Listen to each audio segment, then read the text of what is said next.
नमस्कार दोस्तों, ये है लॉ सुनो। पहले इस चैनल को लॉ सिंप्लीफाइड के नाम से बोला जाता था, लेकिन किसी कारणवश इस चैनल का नाम अब से लॉ सुनो कर दिया गया। आज हम बात करेंगे एक ऐसी घटना की जिसने पूरे भारत के खून को खौला दिया। 22 अप्रैल 2025 पहलगाम जम्मू कश्मीर। एक खूबसूरत वादी जिसे लोग मिनी स्विट्जरलैंड कहते हैं, वहाँ कुछ हरामियों ने 26 मासूम पर्यटकों की जान ले ली। ये हरामी नामर्द ही होंगे जिन्होंने मासूम लोगों को मारा, क्योंकि अगर दम होता तो अपने बाप इंडियन आर्मी उनके सामने आते। सवाल यह है, यह बर्बरता क्यों हुई? इन हरामियों के पीछे कौन है? भारत ने इसका जवाब कैसे दिया? और क्या हमारी सरकार, पुलिस, कश्मीर प्रशासन अपना कर्तव्य निभा रहे हैं या बस सोए पड़े? आज हम हर सवाल का जवाब देंगे। जटिल शब्द जैसे पर्सोना नॉन ग्राटा को आसानी से समझेंगे और इन हरामियों को उनकी औकात दिखाएंगे। तो चलिए सच का सफर शुरू करते हैं। दोस्तों, पहलगाम की बेसरण घाटी, जहाँ लोग अपने परिवार के साथ सुकून तलाशने आते हैं, तो हम 22 अप्रैल को कुछ हरामियों ने गोलियां बरसाई। 26 लोग, जिनमें 25 भारतीय और एक नेपाली नागरिक था, अपनी जान गंवा बैठे। इन नामर्दों ने निहत्थे पर्यटकों को निशाना बनाया, क्योंकि इनमें हिम्मत नहीं थी कि भारतीय सेना से टकराएं। यह हमला सिर्फ एक हादसा नहीं, बल्कि भारत के दिल पर सीधा प्रहार। द रेजिस्टेंट फ्रंट, जो लश्कर ए तैयबा का हिस्सा है, इसने इस पूरी घटना की जिम्मेदारी ली।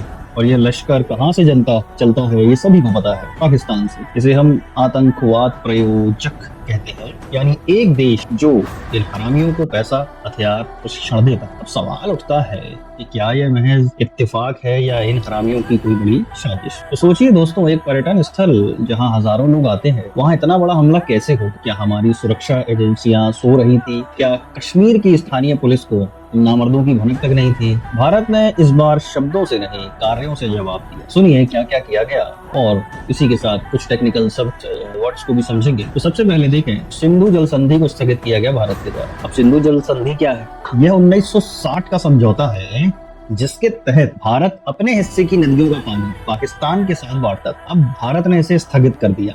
जल शक्ति मंत्री CR पाटिल ने साफ कहा, अब इन हरामियों को एक बूंद पानी भी नहीं मिलेगा। दूसरा काम क्या किया? भारत की ओर अटारी सीमा को बंद कर दिया। भारत पाकिस्तान का मुख्य प्रवेश द्वार अटारी अब नागरिकों के लिए बंद है। यह एक कूटनीतिक कदम है, यानी विदेश नीति में लिया गया फैसला, जो इन हरामियों को आर्थिक और सामाजिक नुकसान पहुंचा। पाकिस्तानी वीजा रद्द। 27 अप्रैल से सभी पाकिस्तानी वीजा कुछ चिकित्सा और दीर्घकालिक को छोड़कर रद्द कर दिए गए, यानी इनके नागरिकों को 48 घंटे में भारत छोड़ना होगा। चौथा शब्द समझेंगे, पर्सोना नॉन ग्राटा। ये शब्द क्या कहते हैं? पर्सोना नॉन ग्राटा का मतलब है अवांछित व्यक्ति। भारत ने पाकिस्तान की रक्षा, नौसेना और वायु सलाहकारों को यह दर्जा देकर उन्हें एक हफ्ते के अंदर देश छोड़ने का आदेश दिया। यानी हमने इनके बड़े राजनयिकों को कहा, तुम हमारे लिए स्वीकार ही नहीं, निकल जाओ। यह इन हरामियों के लिए बड़ा कूटनीतिक झटका है। पांचवा काम भारत के द्वारा क्या किया गया?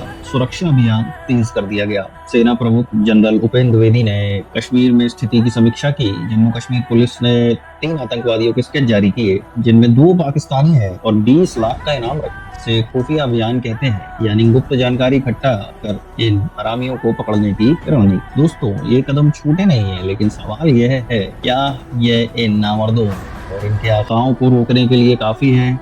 अब बात करते हैं जिम्मेदारी की। पहलगाम में पर्यटकों की सुरक्षा का जिम्मा किसका था? जम्मू कश्मीर पुलिस का, स्थानीय प्रशासन का, या केंद्रीय सुरक्षा बलों? उमर अब्दुल्ला, जो कश्मीर के मुख्यमंत्री हैं, उन्होंने एक प्रस्ताव पारित किया। लेकिन क्या यह सिर्फ कागजी खेल है? जम्मू कश्मीर पुलिस ने हमले के बाद स्केच तो जारी किए, लेकिन पहले क्यों नहीं जागे? क्या यह खुफिया विफलता थी? खुफिया विफलता का मतलब है जब हमारी गुप्तचर एजेंसियां जैसे रॉ या IB इन आतंकियों की योजनाओं को पहले से ही नहीं भांप पाती। दोस्तों, ये पहली बार नहीं, कश्मीर में पर्यटन को बढ़ावा दिया जा रहा है, लेकिन सुरक्षा के नाम पर क्या हो रहा है? अगर हम सामान्य स्थिति का दावा कर रहे हैं, तो 26 मासूमों की जान कैसे चली गई? कश्मीर सरकार और पुलिस जवाब दे। क्या तुम्हें इन नामर्दों से डर लगता है या बस निकम्मापन है? कश्मीर में सरकारी फंडिंग किस तरीके से है, समझे। दोस्तों, भारत सरकार कश्मीर में हर साल अरबों रुपए खर्च करती है। इसे हम विकास निधि यानी डेवलपमेंट फंड कहते हैं, यानी वह पैसा जो सड़कों, स्कूलों और सुरक्षा के लिए दिया जाता है। 2019 के बाद जब अनुच्छेद 370 हटाया गया,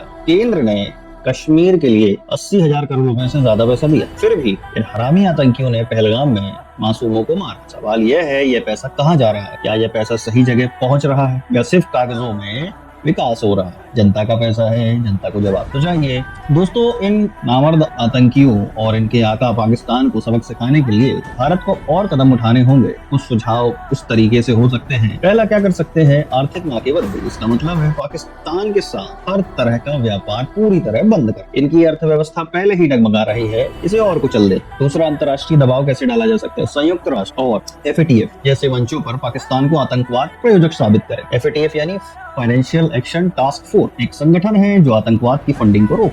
अगर इन हरामियों को ब्लैकलिस्ट में डाला गया तो इनकी अर्थव्यवस्था और कमजोर पड़ जाएगी, भीख मांगेंगे। खुफिया और साइबर ऑपरेशन इन आतंकियों के नेटवर्क को कमजोर करने के लिए गुप्त और डिजिटल अभियान और तेज करें। चौथा क्या कर सकते हैं, स्थानीय सहयोग ज्यादा से ज्यादा प्राप्त करने की कोशिश करें। कश्मीर की जनता को विश्वास मिले, उन्हें सुरक्षा और विकास का भरोसा दे, ताकि इन नामर्दों को स्थानीय समर्थन ही न मिले। इसे जन सहभागिता के सवाल यह है दोस्तों, क्या हम सिर्फ प्रतिक्रिया देंगे या अब समय है इन नामर्दों और इनके पाकिस्तान को उनकी औकात दिखाने। दोस्तों, पहलगाम का ये हमला सिर्फ एक घटना नहीं है, बल्कि हमारे सब्र की परीक्षा। इन नामर्दों ने मासूमों को मारा क्योंकि इनमें दम तो था नहीं भारतीय सेना से निपट पाए। हमारी सरकार कुछ कर रही है, लेकिन क्या यह इन हरामियों को खत्म करने के लिए काफी है? हमें एकजुट होकर अपनी आवाज उठानी होगी। कश्मीर हमारा है और इसे सुरक्षित करना हम सबकी जिम्मेदारी है। यह वीडियो अपने दोस्तों परिवार के साथ शेयर करें। कमेंट में बताएं आप क्या सोचते हैं, भारत को अब क्या करना चाहिए। लॉ सुनो को सब्सक्राइब करें और इन हरामियों के खिलाफ सच को फैलाने में हमारा साथ दें। जय हिंद, वंदे मातरम।